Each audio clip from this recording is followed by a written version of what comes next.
I was quite tired, and I travel considerably, and at that time I would go through an airport and I'd have to stop and rest, and so I realized that I needed to check in with a doctor and see what was going on.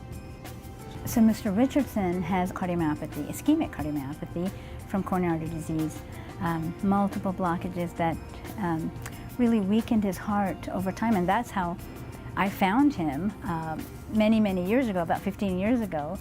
Pretty common that you neglect yourself. You think nothing's ever going to be wrong, but I found out I had high blood pressure and I was border diabetic, and did a CAT scan, and during that time they found out that I had an irregular heartbeat. So at that time I was told I needed to go to the emergency room, and next thing I knew, I was having a quadruple bypass. We were able to intervene on his cardiovascular disease, coronaries, fix those, but what happened was the heart was so weak, so he ended up needing a device, which is different than a pacemaker.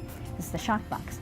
A defibrillator is put in under the skin, and again, like the pacemaker, the wires will go to the heart, but then this box is able to protect the patient, shock them, if the heart stops, or if the heart goes into ventricular fibrillation or ventricular tachycardia. Well, I'm able to carry on my daily work duties, and I can travel, and I'm not so sure if I hadn't had this great care that I would have been able to do that at my age. I'm going on 71 and still working every day, so I give Dr. Varughese lots of credit.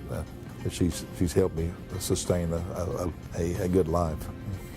He's been able to function normally, and it has actually improved the function of his heart. He can walk around, he's not short of breath, he can take care of his thousands of employees and customers, and what a blessing that's been for him.